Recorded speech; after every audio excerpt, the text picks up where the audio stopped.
Before history is written, it's played.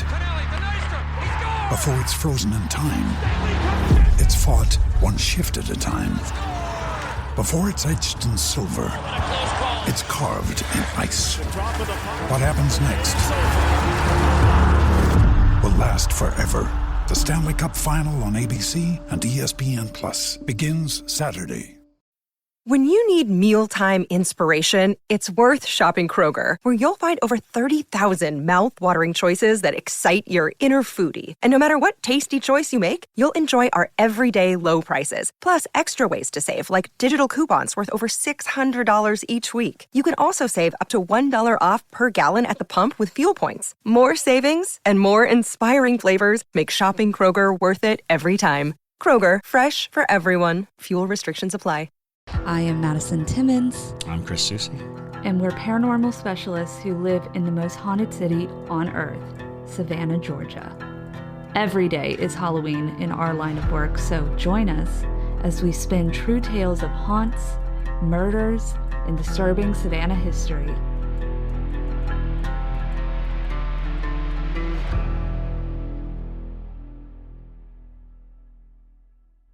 I'm Madison. I'm Chris. And welcome to the most haunted city on earth. Hello, and welcome back to another episode of the most haunted city on earth. My name is Madison Timmons. I'm Chris Susi. And today we are joined by Papayoni. We have a very special guest with us. So. Hey, everybody. Yes. Glad to be here. We're very excited for you to be here. Now, we actually met Papayoni at the paranormal convention here in Savannah back in October. Yes. And he was selling his thingamajigs, and we'll get into that later on. But yeah, we were so enamored by what he does. So of course we had to bring him on the podcast for all of y'all. So now, Papayoni, would you like to introduce yourself further? Yes, thank you. So I'm Papayoni Das, originally from Gary, Indiana. I lived in New Orleans for the last 2 years. I just moved to Savannah July of last year. That's awesome. Yeah. So I've been studying metaphysics for many years. I tell people I've gone from hoodoo to Hindu. All the dues, getting them mixed up. I've paid my dues. There you go. So yeah, I have a master's in metaphysical science, and I'm working towards a PhD in theocentric psychology. Wow. Yes. I have certification in shamanic practice, shamanism. And so it's pretty eclectic, my practice and my study. Yeah. So is that kind of the term you would call like your practice in particular is just eclectic, or do you have a particular term you use to describe your metaphysical beliefs? I call it, I've termed something for myself. I call it Azazealous. I'm an Azazealot. No, there you go. I'm nice. zealous about the teachings of Azazel. And so that's what I practice. I learn from Azazel. He's a teacher of mine, spirit guide of mine. So that's what I am when people ask, what's your spiritual path? I'm an Azazelot. I like it. That's good. That's amazing. Yeah. That's a incredible. really good way to describe it, And also, just so y'all know, he brought like a bunch of really fun show and tell sort of surprises for us. So you guys are going to get to see all of that. So tell us a little bit how you got into this practice. I was 18. I'll try to give you the short version. Sure. I was 18 and I had a spiritual emergency.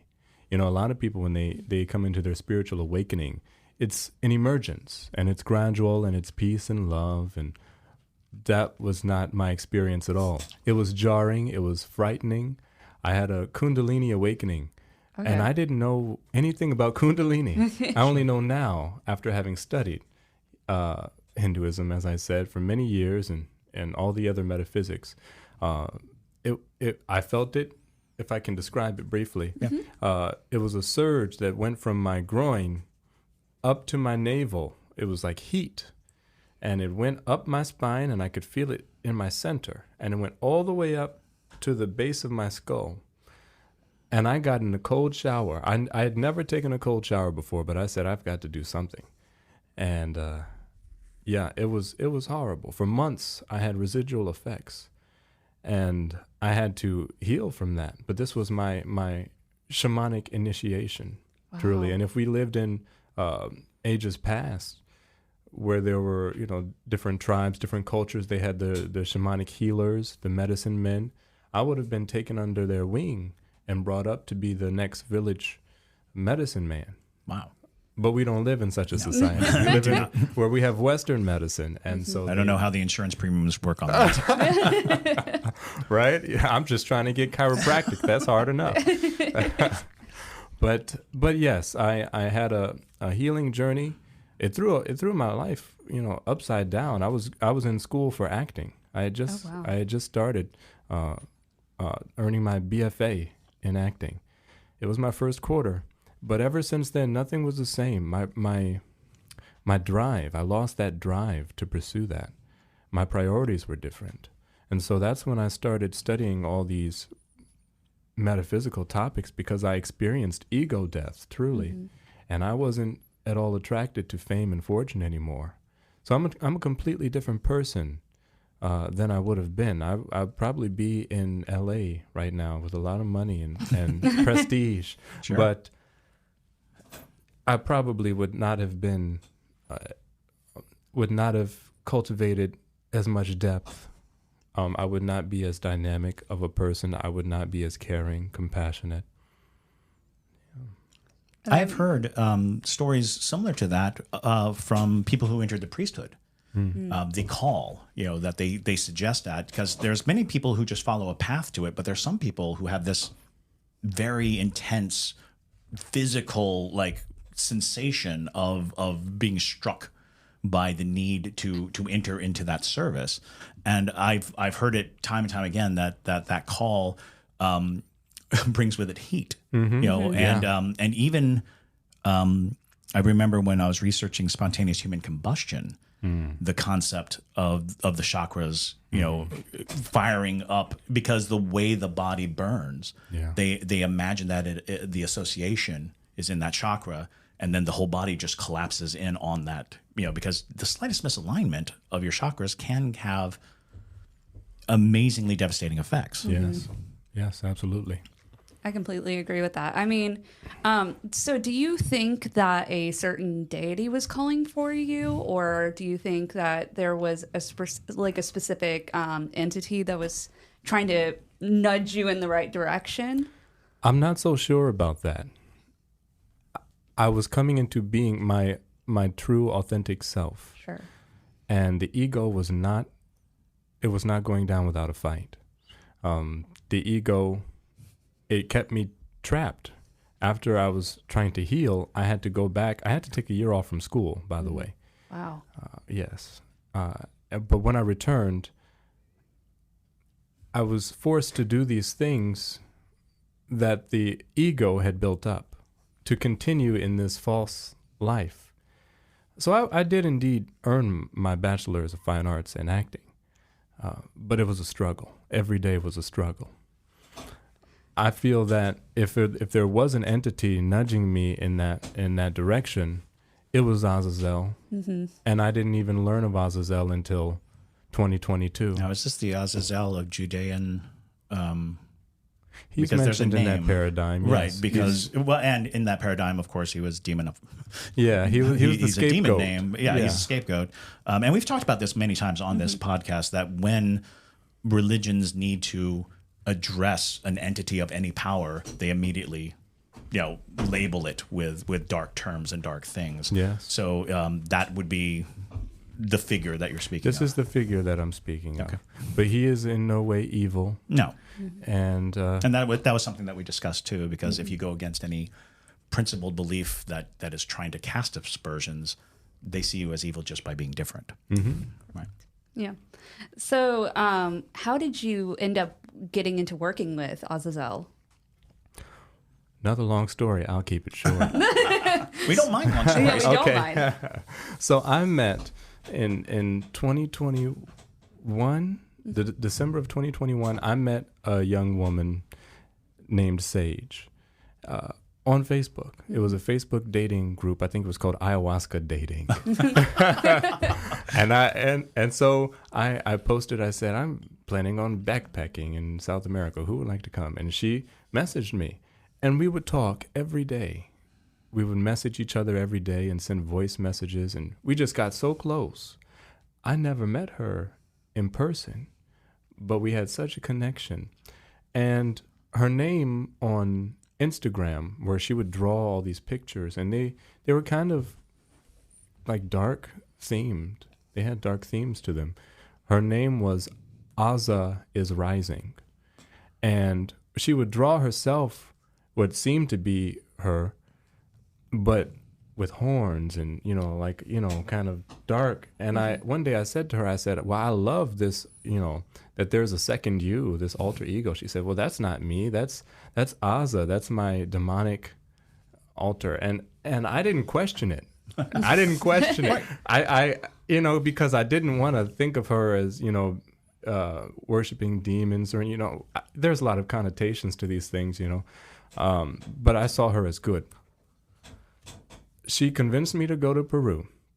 I went to Peru, and I don't know if I can mention what I did there here. That's a good question.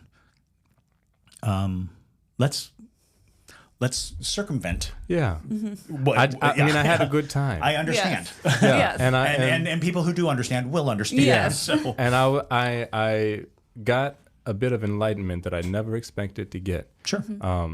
At a retreat. And when I came back, and I even messaged her while I was there. When I came back 2 weeks later, first I'll say, in my mailbox was a letter from her. Okay. Mm-hmm. And she lived in Canada. I didn't mention that part. She lived in Canada. That's why we never met in person. She had passed away by the time I read that letter. Oh, my. Oh. I learned that she had passed away while on set of a movie. There's a movie called Bottoms, and I play the mascot. Don't look at the movie. It's not that kind of movie. I know it sounds like it might be that kind of movie. Is that the Teenage Fight Club movie? It's a Teenage Fight Club movie with a terrible name and a terrible mascot, and I'm that mascot. My kid loves that movie. Is that right? Anyway, I learned of her passing on that set. And, it's funny now to think about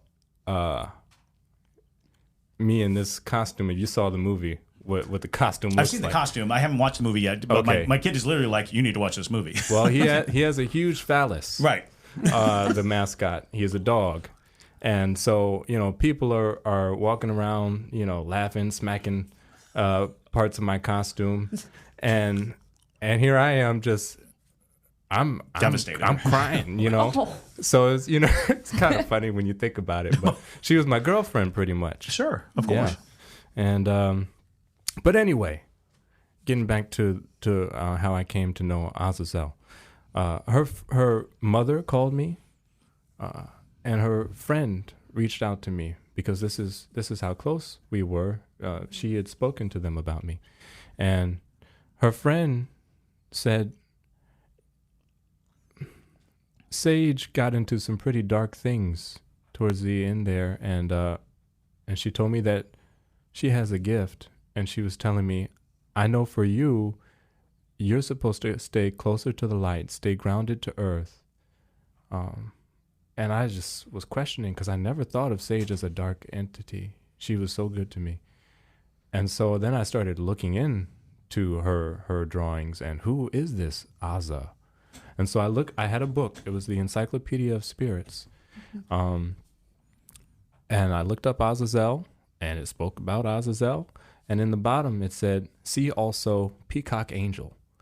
And that got me, because I've got peacock tattoos on my shoulders. Oh, wow. Yeah. And I thought I was getting it for Krishna. But it's all come full circle. And so I learned even more about Azazel, and the more I learned, the more I said, wow, me and Sage were linked spiritually. And all these things I started to learn after her passing, it's like she was teaching me posthumously from beyond. And it's really just opened up a whole other dimension for me spiritually. So that's why I always wear the peacock over my third eye, because I don't worship what I call Tausi Devi. That's Azazel, Melek Taus. I don't worship him because he's not a god. He never tried to convince anyone that he was a god. But he is a way shower. He is a light bearer. You know, he is all those other archetypes we hear of, Prometheus, Enki, Lucifer. He's all these things. And that is important to note for those of you who are listening, who are looking into deity work. There's a difference between worshiping and also working with a deity, because they're not comorbid, if you will. You can do one without doing the other, and you can also call upon some entities and some deities in that way. So I think it was interesting that you brought that up. Yeah. Worship is often a part of surrender to a deity rather than actively interacting.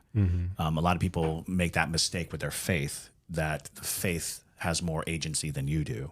And somewhere along that, and that's what becomes dangerous in the practice, is you kind of like, Lord, take the wheel.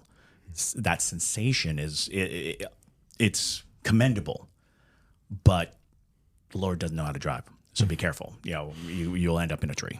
Yeah. I want to show you this tattoo I got for Sage.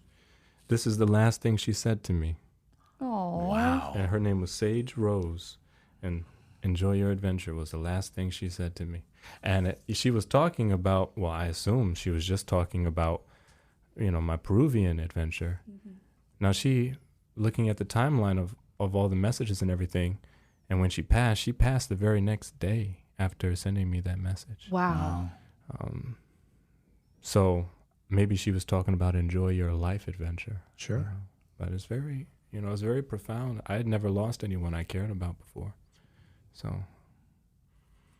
Well, and it's fascinating, too, that it seems like she kind of knew that your life was at the beginning, really, or at least your spiritual life is at the beginning. And so that's very heartwarming, and it gave me chills. Yeah, I was going to say, it's amazing because, even in that screen name of Aza Rising, it sounded like she was always a bridge for that event, for the eventuality of your awakening.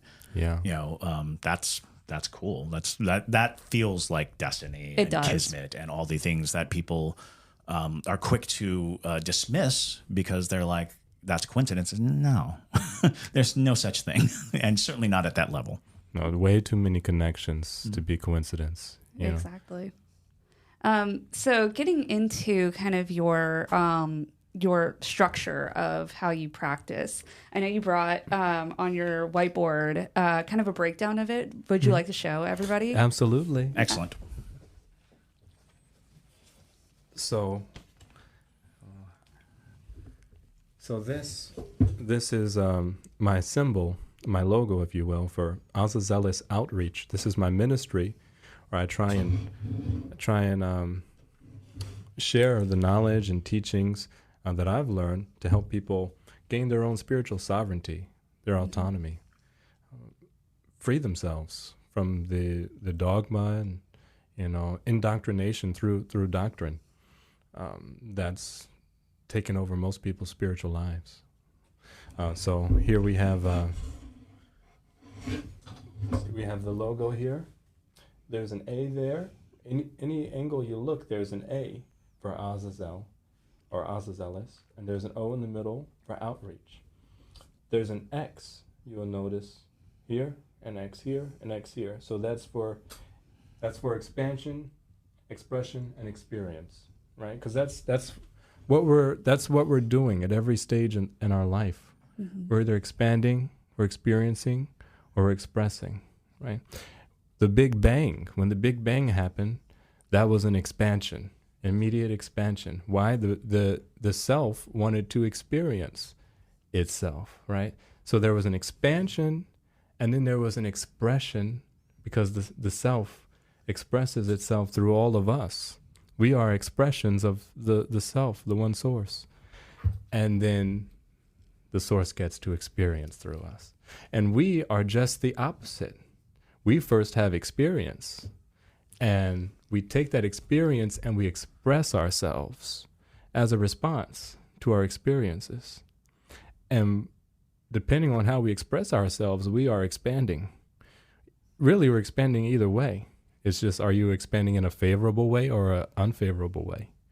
But however you express yourself in response to an experience is how you expand. So that's part of, you know, my teachings. There you also you'll see 3 M's. You know, that's for magic, metaphysics, and mysticism. Mm-hmm. So magic is really the base level. Magic is trying to affect change outside of yourself and your environment. Mm-hmm. Metaphysics is the next level. It's less egoic, and that's trying to affect change within oneself. Tuning one's own consciousness, their state of mind. And then you have mysticism, wherein you realize no change is needed. You know, you're one, and everything is as it should be. And then once you, quote unquote, mastered, you know, there's different levels of mastery. But once you've mastered mysticism, rather, then you can circle back, and your magic is empowered, right? And when you work your magic as a mystic, then you have better knowledge as to when to have restraint, what not to do. And you'll rarely feel called to use it. Wow. Yeah, it's very similar to the Eastern path to enlightenment. Mm-hmm. And anybody who has studied any of the internal martial arts knows that the effective change that you make externally versus the one internally ultimately leads to your enlightenment. And enlightenment is the concept of one, of not needing to affect change because change is irrelevant at a certain point, because all things occur simultaneously.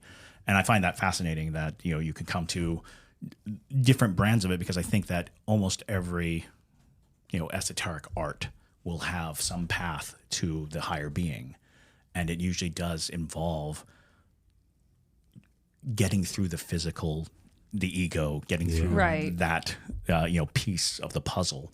And for the vast majority of humanity, that's where we live. That's where we exist. Yeah. And to a certain degree, there's no reason to do more. There's no reason to dig in if you're satisfied. If it would be weird if everyone was enlightened. Yeah. What a strange world that would be. It's very true. I mean, what would we learn from each other at that point? So I think really, I guess where you're coming from is doing your shadow work at the root. And if you practice any level of witchcraft or occult practice, everybody always is harping about, got to do your shadow work, but it really is important. It's imperative. Otherwise you're never going to improve your skills or improve yourself in general. How can you attract things to yourself if you aren't at your best, So how would you recommend people go through the process of starting their shadow work?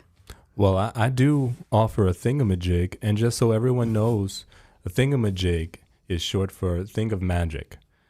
I coined that. I wish I knew how to copyright it. Because people say, really? Is that what it means? I'm like, I made it up. It came to me. I don't know. But yeah, they're things of magic, thingamajigs. I'm a thingamagician. This represents the wounded inner child. And it's to be worn to empower a person to reclaim the parts of themselves that they've lost due to trauma. So reconciling the past, integrating all the gifts that we've either lost or hidden away due to what we've experienced. So this is kind of just a memento for remembering, and it holds the power to give one the courage and the strength to face that, because it can be heavy work. So this is to empower people on their journey. I know it looks morbid, Many of the most enlightening things do. Yes. We always talk about how angels always say, "Be not afraid." There's a reason. There's a reason they say that. They're horrifying. They're horrifying. But it's fascinating, though, because if you look at, how the body stores trauma and things like that, oftentimes it is held in different portions of the body depending on what the trauma is. So it makes a lot of sense that it would have these wounds engraved into it, or I think, is it painted or is it? Yeah, so this is actually a resin. Oh, very nice. Red dye and resin. In shamanism, there's a thing called soul fragmentation. So when you get a soul retrieval, you're actually retrieving certain aspects of the soul that have broken off, so to speak, due to trauma that you've experienced. So this is inspired by that paradigm. That's very fascinating. And it is, I can see why it would be a really great reminder, to be like, that is you. That is who you are, because your inner child is within you. Everybody has one. And it's like, it just sometimes needs a little bit of reworking, if you will. And it's so cool that you can visually represent that for somebody. Yeah, you can hold it and you grow closer to your own inner child, like you're saying. And I try and make things that can help people to empower themselves. Right. Right. I don't want to give anyone an answer or to be dependent upon anything. That's most of the issue now is we're dependent on things outside of ourselves. So this is just sort of a nudge for someone that needs to get you going, get you on the road. But yeah, at the end of the day, one's got to do the work for themselves through meditation, through therapy is shadow work. Yeah, absolutely. That is very true. It really is shadow work, and a lot of people think that your shadow work has to look a certain way, but you're absolutely right. It can be as simple. Therapy's not simple by any means, but it can be as the least glamorous, like therapy or things like that. Or simple journaling. I'm sure, you would agree with that. Just brain dumping, whatever, comes to you when you're in that meditative state can help see where does your subconscious go. Well, it's fascinating, too, because even in physical terms, we have this guarding that we do. Let's say I stub my toe and the toe really hurts. So I start limping. To protect the toe from having more pain. But by limping, I start to wear out on my hip. And now my hip kind of hurts. And so in order to facilitate that, I bend away from that hip. And now my spine hurts. And now I get a crick in the neck because as I bend this way, I'm straightening my neck that way. And now this deep pain in my neck is actually caused by trying to protect the toe, which has long since healed. And I think that people forget that if you're not aware of the damage that you have, you may have processes of guarding that are long out of date, but you still do them and they still cause you pain and they still cause you harm. So having a totem of your pain helps you understand that it's a part of you and you can operate, knowing it's a part of you, because most people try to hide it. Most people try to bury it, or they think that by bullying through it, they're showing that it doesn't affect them. And it's like, it'll always affect you. You should embrace it. And surprisingly, through the embracing, which sounds like it's going to hurt, you can release it. You can give it peace. And so, yeah, I find it fascinating. That's solid. That's solid shadow work, because shadow work just sounds heavy and and difficult to grasp, and it's like, look to yourself, care for yourself, protect yourself. Yeah, first step is just remembering that there's work to do. You know, sometimes we, like you were saying, we get so habituated to trying to evade or fix something even that doesn't even need fixing anymore. It doesn't need guarding anymore. So knowing that we're hurt and just where and how we are hurt. Right. And hurt is not the worst thing that can happen to us. That's another thing, is we're so afraid of being hurt that the prospect of being hurt causes us to cause more pain. The fear of being hurt, we put ourselves in deeper pain trying to avoid it. And it's like, that's fascinating how the mind tricks you. Well, and I think a lot of people think, they see people they assume they're all light and they're so happy and they're so wonderful. There's no way they could have a darker side. Everybody has a shadow side. Oh, absolutely. And once you understand that, it makes it a little less scary. You should embrace your shadow side because it's a part of you. Everybody is going to have to deal with it, and the more you push it away, and you're like, "I'm a light person," it's you're gonna suffer more. You're gonna suffer more. Yeah. Now, do you have any other thingamajigs that you want to show us? I've got some cool things. Cool. Let's see. Here's one. Oh, whoa, that's beautiful. So I call this the scepter of knowledge. Ooh. And it's inspired by the forbidden fruit from the tree of knowledge. So you see we've got this little apple thing here, even though the real fall of man was not due to some apple. Yes.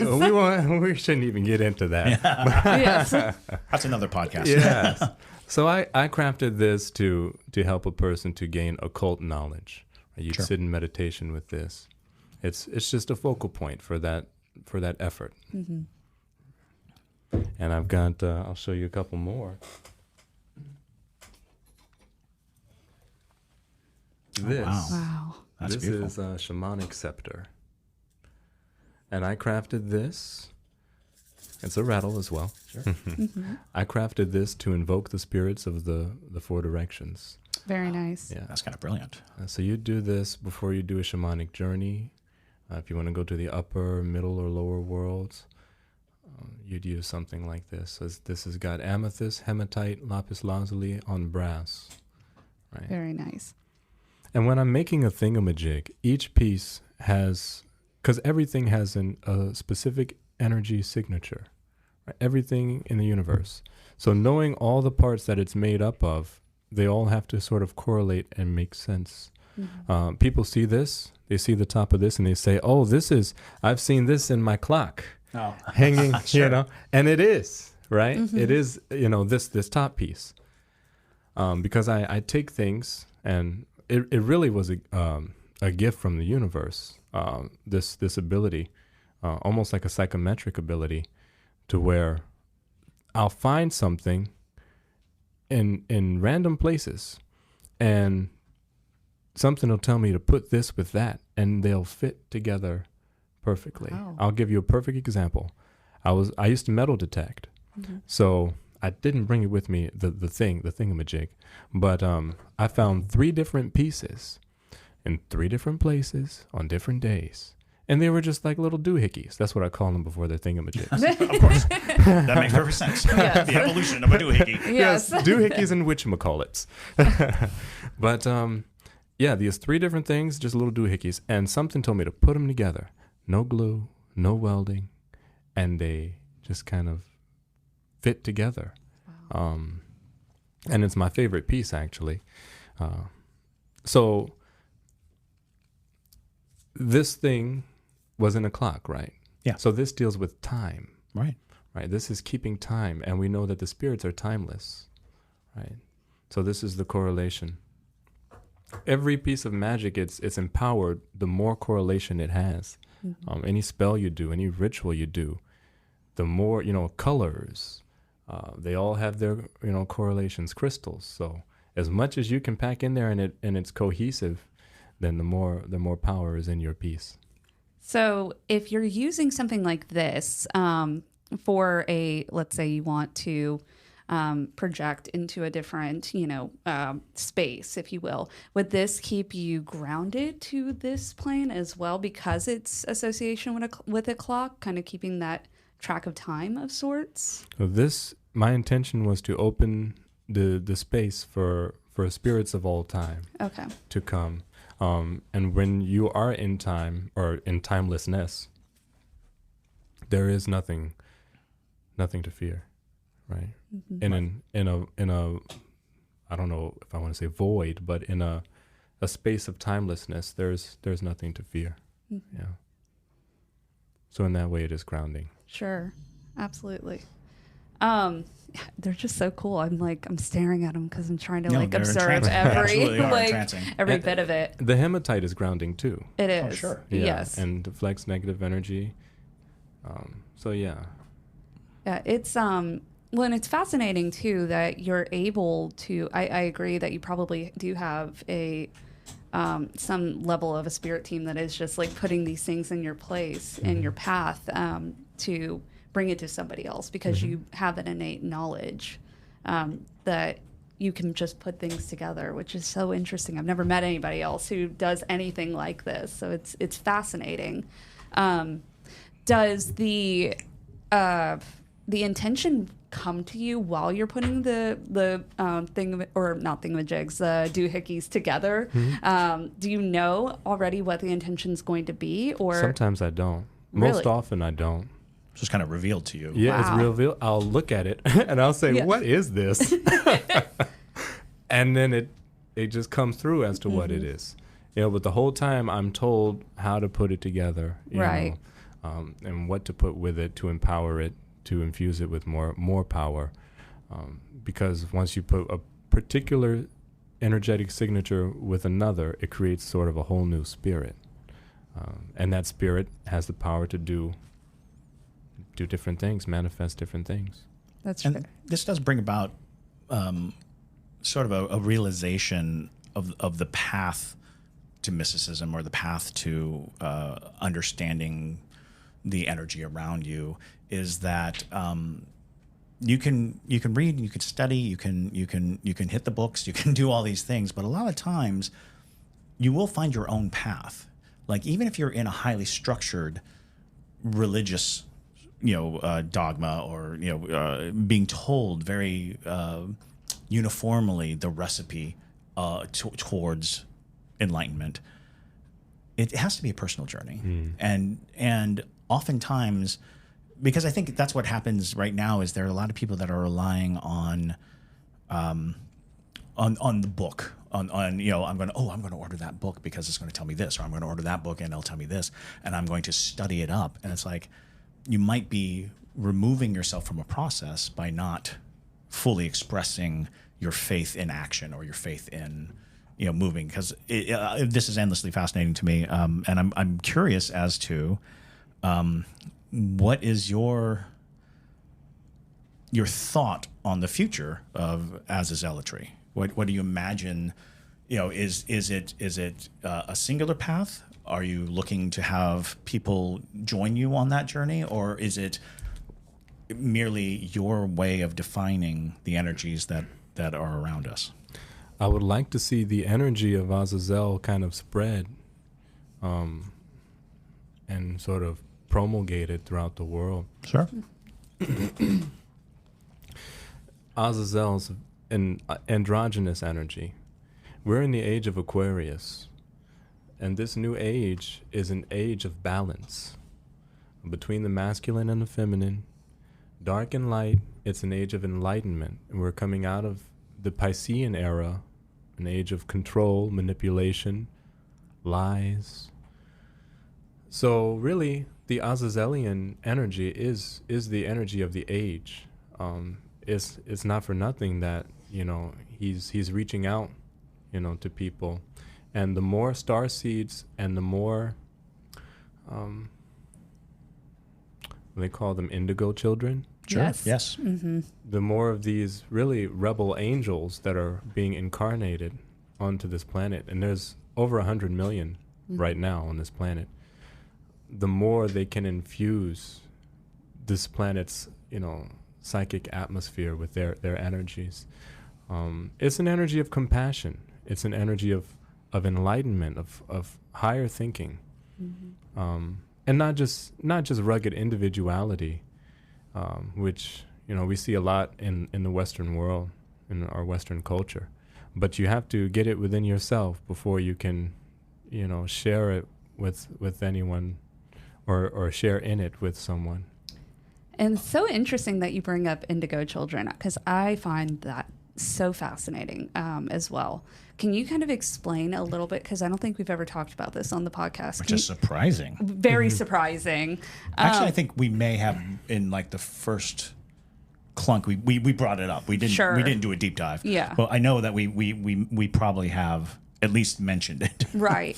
Can you explain a little bit? Real fast, we're getting into the Q&A time right now, which is perfect because one of the questions is, what is an indigo? Yep, there you go. Great. Seda. By Seda. Okay, so Seda. so basically what JT just told me is that we have parajunkies who are listening and watching this on the live stream, and Seda asked the same question that I had, which I do know what an indigo child is, but I would love to hear your explanation of it because you're so eloquent and honestly very fascinating to listen to. So would you like to explain a little bit? From my understanding, and of course I want to hear your understanding, Mm-hmm. From my understanding, these are entities from other planetary systems, more advanced planetary systems, because there's life all over this infiniverse. We have different densities that occupy the same space that we're in now. So entities from those different realms, and they're coming here to lift the consciousness of our planet. The collective consciousness. They're here to shift the tides. Mm-hmm. Because there is a spiritual war happening right now. And we have long been in spiritual warfare. I don't want to talk too much about that, but they're here as warriors. They're spiritual warriors. Mm-hmm. And everyone's got a role to play. Everyone's got their liberation occupational specialty. Exactly. I hadn't heard it in the way of them being from other universes, if you will, or planets or things like that. And that could just be a variation of whoever is spreading the information. You know, some people have bizarre, takes on, multiverse sort of belief systems. But I kind of got the same notion from it, which is they are beings that are here on this plane who are meant to be rebellious, to cause change, to force change. And a lot of times you see them in large bursts as a generation. And we saw a lot of them with Gen Z. Which would make a lot of sense. Mm-hmm. Gen Z really has been one of the first generations to not back down and call out the things that they see don't work anymore or don't service humanity anymore.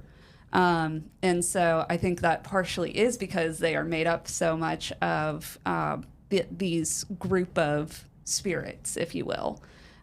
That's at least the take I've always gotten on it, but it is worth a deep dive because it is. Yeah, we will dedicate a podcast to it because there are definite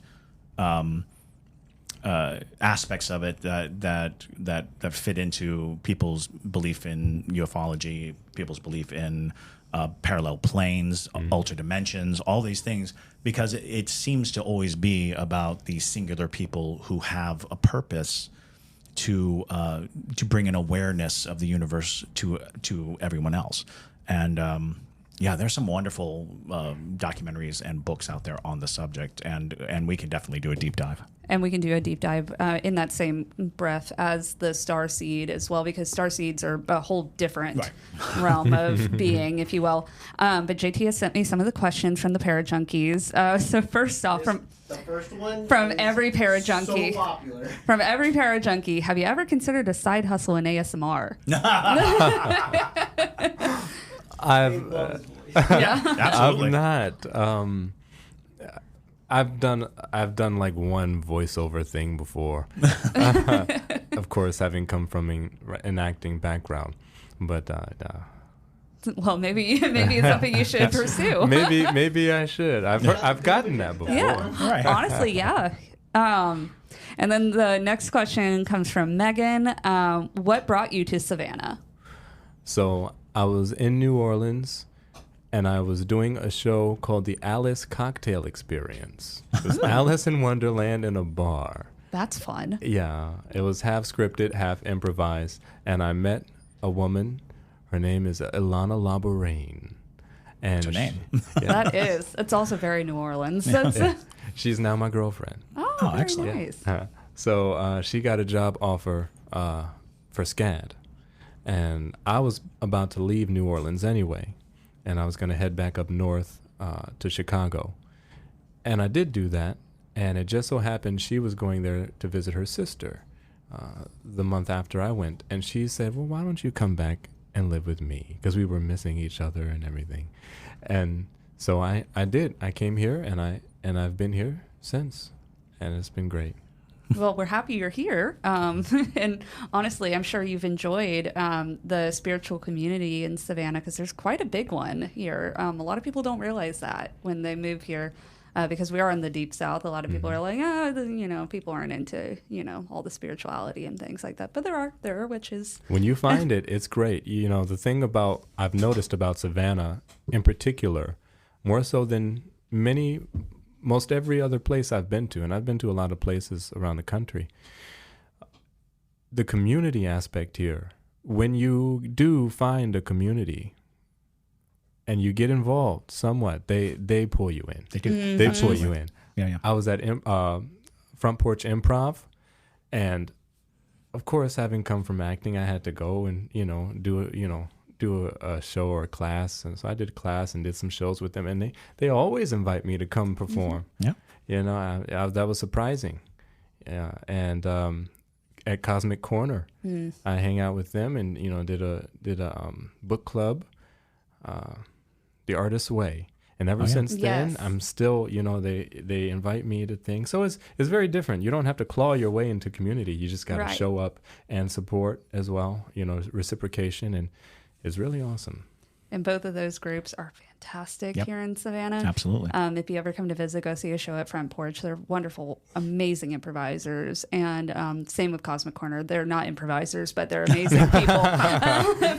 But they are. Some of them may be chaos magicians. Well, That is true. But from now on, that's what all improvisers need to be called. chaos magicians. But Cosmic Corner has been so cool. Just as a side note, Cosmic Corner is so cool because they've really done a great job of offering a space where people can learn and meet other people who are interested in spirituality in a very non-threatening way. They're just so cool. So check out their classes and things that they do if you're here in Savannah. The next question comes from Alex. What is shadow work? Shadow work. Shadow work is looking at your past and looking at what we typically think of as our weaknesses, our shortcomings, the dark side. Looking at the dark side and, like a shaman, bringing light to dark and bringing the dark into the light. Yeah. That's a perfect way to describe it. Absolutely.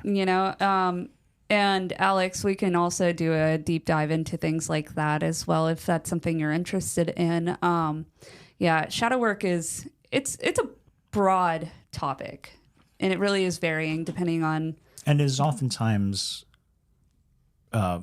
connected to, before you do any spiritual work, you should be doing your shadow work so that those dark sides that you may not have addressed don't become liabilities while doing any other work. Without the shadow work, those traumas, darknesses, those things can be preyed upon, or even just brought to the forefront without your knowledge, and you start to act on it as if it is the point of whatever work you might be doing. So when you hear people talk about shadow work, it sounds like they're saying do the dark stuff, and that is not it at all. No. Yes, it's an ongoing thing. It's not like, oh, I've done my shadow work, now I can start. It's not a workout. It's all the time, multiple times a day. It's as simple as, if you get a negative thought, a self-defeating thought, that just comes into your mind, being conscious and aware enough to observe it and release it. Releasing negative thoughts and energies, and sublimating them with higher energy, with positive thoughts. Excellent. And I think too, a good point to bring up is if when you are dealing with shadow work, you won't always like the things that come up. Yes. And you might not like those sides of you, but it's important to be aware, and it will make you a better person in the end. And sometimes that change is hard, but the next question comes from, what is the thingamajig that's most powerful and why? I have one at home that I could tell you about that's super powerful, and I would never use it myself. Most of my thingamajigs I don't use. They're for other people, like you brought up. You know, the universe tells me to make them for other people, but I'll show you one that I have that's quite powerful. Mm-hmm.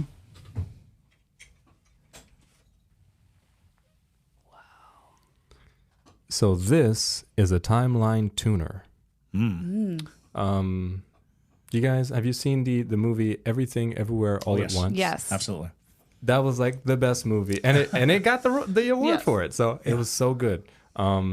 So this is a focal point for meditation to tune into any version of yourself throughout the multiverse or infiniverse, right? Because every possible possibility, every possible outcome exists somewhere in the infiniverse, right? Every version of you that you can imagine is somewhere. So let's say I wanted to be better at math, and I would sit with this timeline tuner, and I would tap into the version of myself that is a mathematician, a rocket scientist. That is not me in this, but yeah, whatever this is, that's not my experience. But I can cultivate that. It's quantum jumping, Sure. Right. Which has become very, very popular of the last decade or so. People doing cup jumping and quantum jumping and things of that nature. Yeah. Yeah. So that's very powerful, because if you can tune into the infinite field of potentials, and really align yourself with your desired potentiality, then you can manifest most anything, because it's all possible. And we see impossible, seemingly impossible things happen all the time. So it's a matter of aligning with that vibration, bringing that idea into the material, and of course you have to act upon it too in the physical. And the way it's shaped, I just want to plop a clear quartz ball on top of a sphere on top of it. That would be the perfect thing. Would that manifest in a good way, do you think? That'd be interesting. Yeah. It's beautiful though. And is that moonstone in the bottom? This stone, I don't even know what it is. Because I bought this in Tucson. Arizona, and I've never seen another crystal like it. And I've been looking for it. Fascinating. Yeah, It is fascinating. Yeah, because moonstone comes to mind, but it also... I know it. It's not a moonstone. Yeah, it also comes with a quartz sensation It's to like it. an opal Oh, feel yes. to it. Opalesque. Yes. Yeah. But Yeah, that's quite a piece, actually. Thank You can you. almost sense its draw. You know, like looking at it, you have this sense of almost, at least for me, there's a quickening of the heart. There's something about it makes me agitated, but not aggressively. Just like, I'm looking at the thing. It's a powerful piece. It is a powerful If you piece. wanted Absolutely. to see the most powerful piece, it's the one I have on me. The Right. most powerful I have on me. So this represents these serpents of time, Sure. past, present, and future. And then also the circles going down. Yeah. Very interesting. Channeling, from the macrocosm to the microcosm. And there are numerous meditations that lead you, guided meditations that lead you to the ideal self that had put the work in. So when you meditate to, like, imagine encountering yourself, but the self that you want to be, or the self that it's fascinating, because I think that's become a very popular idea, is that at any moment you can jump off the rails of the reality that we are experiencing and onto the rails of the next reality. So much so that the Mandela effect is now a part of our common parlance, to suggest that people are doing this all the time, that as a culture we jump the rails and now we're in some other reality that doesn't include some things that we all remember. Everybody has this collective memory of something that turns out not to exist, and you're like, oh, how did that happen? It's like, well, that could be part of that explanation is we're all straining away from a certain reality, and we find ourselves kind of plunked over into a reality where certain histories are different. Exactly. And then the last question that I've got so far comes from Michaela. When can you come back so we can hear you talk more? They're very. I will come back anytime you have me. I love being here. We've just got a new regular regular installment. Yes. Because I'm very fascinated with the progress of your as a zealotry. I'd be very interested to hear about how it grows and how it affects people, because it's a fascinating line, because we spend so much time being deity centric that we forget that there were so many people, so many things, so many varieties of entities that contributed to our advancement and our understanding. And we've kind of like created like a lesser influence and a greater influence. But the truth of the matter is, even a person, even a human being, has the ability to guide people to great ends. And so I'm fascinated by, because I've never heard of it before. So thank you. And I will definitely let you know of what we're doing and keep you posted. Also, Zealous Outreach is a service ministry. At the end of the day, not only just lifting the consciousness and, aiding the spiritual awakening on this planet, but also serving the environment. So many horrible things are happening to the water, to the air, deforestation, desertification, all these things, atrocities that we have to take a stand. So many horrible things are happening in wars. I'm not going to bring that up. But people are being bullied everywhere. And I'm for the underdog. I'm for the person that's being bullied. Actually, my name, Papayoni Das. A lot of people, they hear that and they think it's funny because they hear the word yoni. And and they say, "Oh, Papayoni."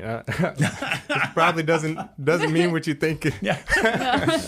So Das means servant, and Yoni refers to the female anatomy. But when you put Papa in front of Yoni, Papa means sin.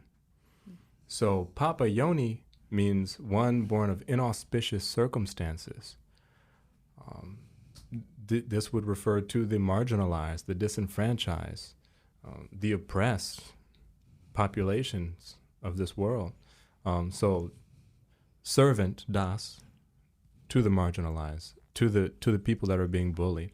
So I want to stand up to, and that's my liberation occupational specialty, is to be a spiritual warrior against religious zealots that are, that claim to be people of light, but are doing some dark things. Oh, absolutely. And the people that they claim to be dark are really bringing us light. So we really have to look at what we deem good and evil, because a lot of times it's opposite.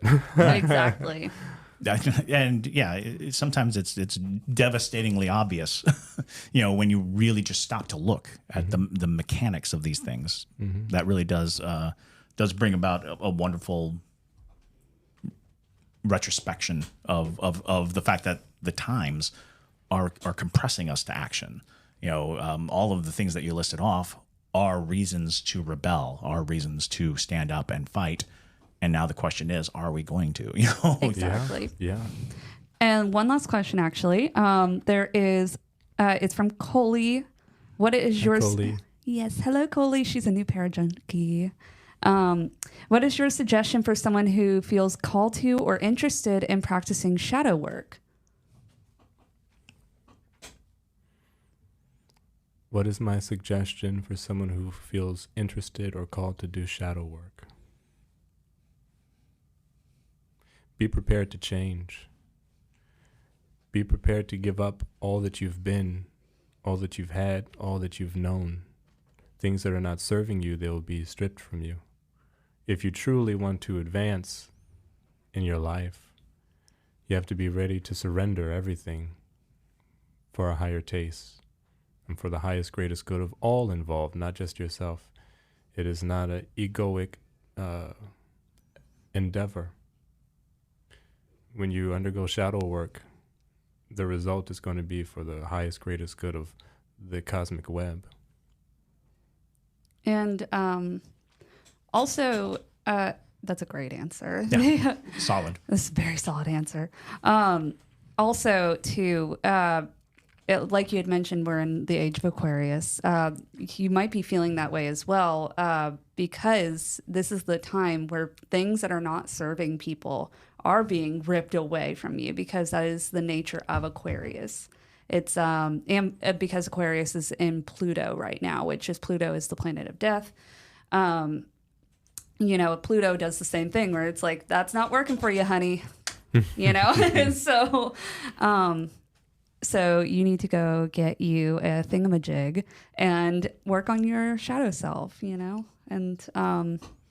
but before we let you go back into the world, can we ask, first off, is there anything you want to plug? You can find me oftentimes, if you live in Savannah, at Forsyth Park. I'm there selling my thingamajigs. I have a website, covencurio.com, and I make custom thingamajigs. So anything that you want to manifest, anything you want aid in bringing into your life or taking something out of your life, I can make a custom thingamajig just for you. Azazelis out.